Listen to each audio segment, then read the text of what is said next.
compte-rendu de votre IRM est sorti et on vous a diagnostiqué une ou plusieurs hernies discales. Celle-ci se trouve peut-être au niveau des étages L4, L5 ou encore L5, S1 et vous avez probablement une montagne de questions à savoir, est-ce que c'est dangereux? Est-ce qu'il y a des risques? Est-ce qu'on peut guérir d'une hernie discale? Est-ce que je peux travailler avec mon hernie? Est-ce que je peux faire du sport? C'est vraiment les questions auxquelles je vais vous répondre aujourd'hui. Je vais vous partager également des exercices pour que vous puissiez passer à l'action et soulager rapidement vos douleurs. Si vous ne me connaissez pas encore, je m'appelle Aubin, je suis kinésithérapeute et je fais cette vidéo pour lombafit.com, site de référence pour le mal de dos. Je vous inviterai à vous abonner à la chaîne YouTube en cliquant sur le bouton qui se trouve juste en dessous, à laisser un petit j'aime et également à regarder toutes les ressources complémentaires que nous vous avons préparées en description de cette vidéo. Elles pourront également beaucoup vous aider. Allez, je vous propose qu'on rentre directement dans le vif du sujet avec notre fameuse hernie discale. Alors, la hernie discale, déjà, c'est quand même important de faire un tout petit passage au niveau anatomique. Ce qu'il faut comprendre de manière très simple, vous avez vos vertèbres. Les vertèbres, c'est comme des briques qui sont posées les unes aux autres. Chacune des briques va être entreposée d'une couche, d'un petit disque qu'on appelle un disque vertébral avec un noyau gélatineux. C'est quelque chose finalement de souple qui permet à la colonne vertébrale de bouger. Ça permet d'éviter les raideurs, ça permet tout simplement de se déplacer, de faire les différents mouvements du tronc, que ce soit en flexion, en extension, en rotation, dans tous les sens. Ça permet également une meilleure stabilité.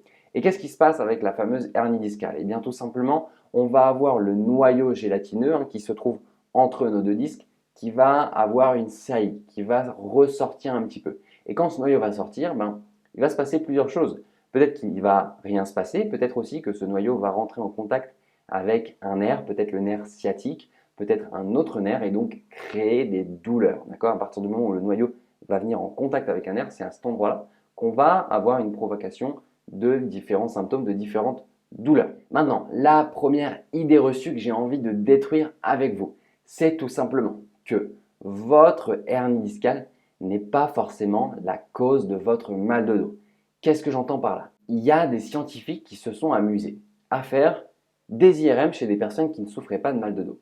Ils se sont également amusés à faire des IRM chez des personnes qui souffraient de mal de dos et ils se sont rendus compte que quasiment autant de personnes qui ne souffraient pas de mal de dos avaient des hernies discales que de personnes qui souffraient de mal de dos. Qu'est-ce que ça veut dire? Ça veut dire que on ne peut pas clairement définir que votre hernie discale est la cause de votre mal de dos. Et il se pourrait même que celle-ci était présente avant que vous souffriez de douleurs de dos. Oui, je sais que ça peut faire bizarre à entendre, mais tout simplement, votre corps, il bouge.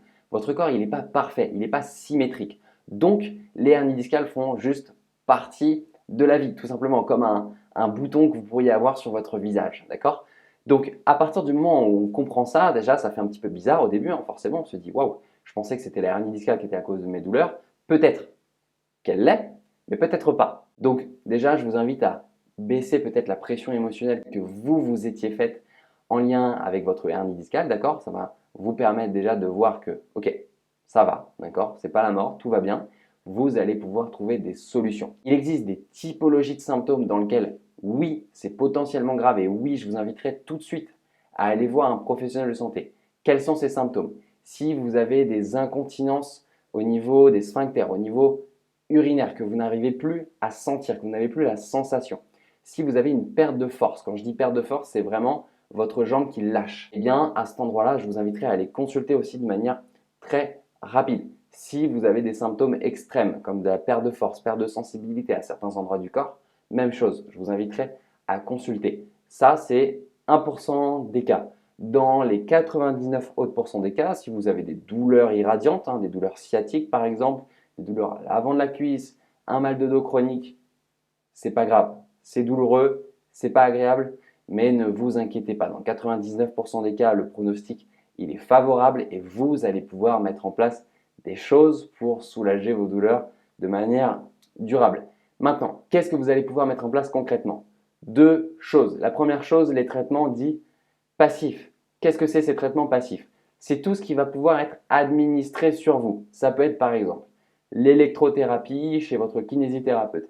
Ça peut être le massage. Ça peut être l'application de chaleur. Ça peut être l'acupuncture. Ça peut être la médication. Ça peut être les ceintures lombaires. Il existe une multitude de thérapies passives. Ces thérapies, elles sont bien, elles sont géniales parce qu'elles vont vous permettre de soulager à court terme vos douleurs, de vous faire un peu redescendre ces symptômes. Okay. Maintenant, le problème, c'est que ces thérapies passives-là, elles vont avoir un effet uniquement à court terme, uniquement sur quelques jours, sur quelques semaines maximum. D'accord.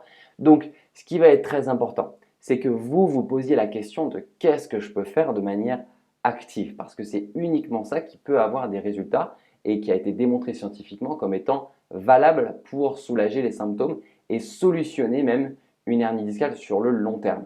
Qu'est-ce que c'est les thérapies actives? Eh bien, c'est tout simplement le mouvement. Quand je parle de mouvement, je parle du mouvement physique, mais pas que. Je parle aussi du mouvement dans votre vie, du mouvement même à l'intérieur. Changez votre manière de penser, changez vos habitudes alimentaires, changez vos habitudes activité physique, changez vos habitudes au niveau de votre hygiène de vie, peut-être optimiser votre sommeil.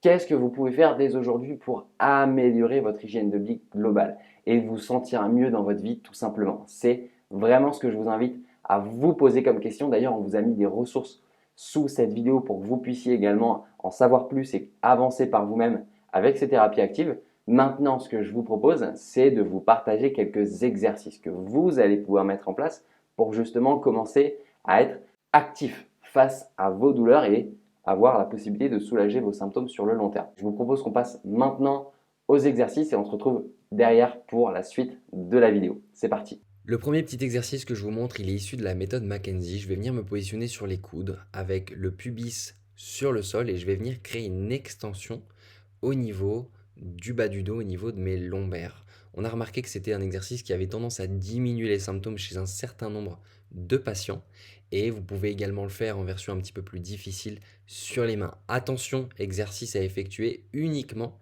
si il vous soulage, s'il n'a pas pour effet l'augmentation des symptômes. C'est très important. Le deuxième exercice que je vous montre là, c'est l'exercice qu'on pourrait appeler le chat. C'est tout simplement de venir chercher loin devant avec les mains, on vient chercher à tirer derrière avec les fesses, à garder un bel alignement et on vient étirer les dorsaux, les lombaires. C'est un exercice qui fait du bien normalement.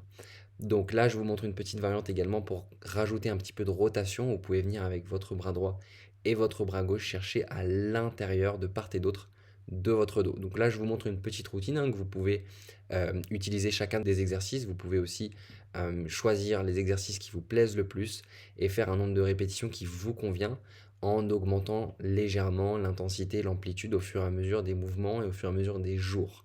Là, l'exercice suivant, c'est un exercice que j'appelle également le chat, vous pouvez l'appeler comme vous voulez, c'est l'exercice du dos rond, dos creux, où je vais venir arrondir le ventre, rentrer les abdominaux, repousser fort le sol et creuser le bas du dos. Ensuite, ce qu'on peut faire, c'est un mouvement de rotation au niveau du haut du corps, où je vais venir chercher à l'intérieur avec ma main et chercher à l'extérieur avec ma main également, pour justement créer de la rotation, créer du mouvement, qui va être la base pour soulager les symptômes sur le long terme. Ensuite, je vous montre également un petit exercice de force cette fois-ci, parce qu'avant on a trouvé de la mobilité, on a regagné de la souplesse au niveau du dos, et maintenant on va renforcer ce dos, qui est très important à renforcer également. Donc je vais venir ancrer mes pieds au sol, mes mains sont croisées, et je vais venir repousser fort le sol pour remonter mes fessiers, en poussant dans les fesses, et en allant chercher le plus haut possible. Mes fesses touchent le sol et je remonte bien haut. Donc je vous montre une version qui devrait normalement vous convenir et je vais également par la suite vous montrer une version un petit peu plus compliquée si vous sentez que vous pouvez l'effectuer. Donc je vais monter avec mes deux jambes, ensuite je vais lever une jambe et je vais redescendre lentement. Je monte avec mes deux jambes, je tends une jambe et je redescends lentement. Ça me permet de gagner en contrôle moteur, ça me permet de gagner également en force et de soulager mes douleurs également sur le long terme. Très bénéfique si vous avez une hernie discale et que vous souhaitez tester un exercice de force pour vous soulager, si vous le faites suffisamment longtemps pour pouvoir voir des résultats aussi. Minimum 2-3 semaines pour voir des résultats. Ok, j'espère que ces exercices vous ont plu, vous ont motivé et que vous allez pouvoir passer à l'action. Maintenant, ce que je voulais également vous partager avant de terminer cette vidéo, c'est répondre à la question qu'est-ce que je peux faire, qu'est-ce que je ne peux pas faire quand j'ai une hernie discale? Eh bien, c'est assez simple. Est-ce que je peux travailler? Est-ce que je peux faire du sport? je vais répondre à cette question. La première chose, c'est quand même de vous inviter à consulter votre professionnel de santé qui sera encore plus à même de vous conseiller. D'accord? Maintenant, il y a une règle que je vous invite à suivre qui est la règle de la charge optimale, optimal loading en anglais. C'est tout simplement une règle qui dit que l'objectif dans toutes vos activités, que ce soit le sport, que ce soit les activités du travail, les activités du quotidien, c'est de maintenir un niveau d'activité qui vous permet de rester sous le seuil de douleur. C'est-à-dire de ne pas faire de choses qui va avoir pour effet l'augmentation de vos symptômes pendant ou après l'effort. Non, on ne soigne pas la douleur par la douleur, d'accord? Évitez d'aller dans la douleur parce que la douleur, c'est tout simplement un signe, un feedback, un retour de votre corps qui vous dit ça, j'aime pas, ça, c'est pas bon pour moi. Donc, si vous faites quelque chose qui vous fait mal, redescendez l'amplitude. Mettez-y un peu moins. Faites en sorte de changer la manière dont vous faisiez ce que vous étiez en train de faire. Exemple, je prends ma voiture, j'ai une augmentation des symptômes. Est-ce que je peux peut-être prendre le bus? Est-ce que je peux peut-être y aller d'une autre manière, à pied? Ou est-ce que je peux peut-être arranger avec des coussins, etc. pour ne pas avoir l'augmentation de mes symptômes? D'accord? Il y a toujours un moyen d'essayer d'optimiser les choses, que ce soit au niveau du sport, que ce soit au niveau du travail. À vous de trouver des solutions qui vous permettent de bouger le plus possible tout en maintenant un niveau de douleur qui soit sous le seuil d'une augmentation des symptômes, que ce soit pendant ou après l'effort. Si vous respectez cette règle, que vous augmentez ensuite l'intensité et votre niveau d'activité de manière progressive, je suis certain que vous allez avoir des super résultats et que vous allez progresser rapidement pour soulager votre hernie discale, soulager votre mal de dos et aller beaucoup mieux sur le long terme. J'espère que les informations que je vous ai partagées ici vont réellement vous aider. En attendant, je vous invite à vous abonner à la chaîne YouTube et à laisser un petit commentaire sous cette vidéo pour nous poser vos questions complémentaires et également nous dire ce que vous en avez pensé. Ça nous fera très plaisir de vous répondre. Et en attendant, je vous souhaite une magnifique journée et je vous dis à très bientôt pour une prochaine vidéo.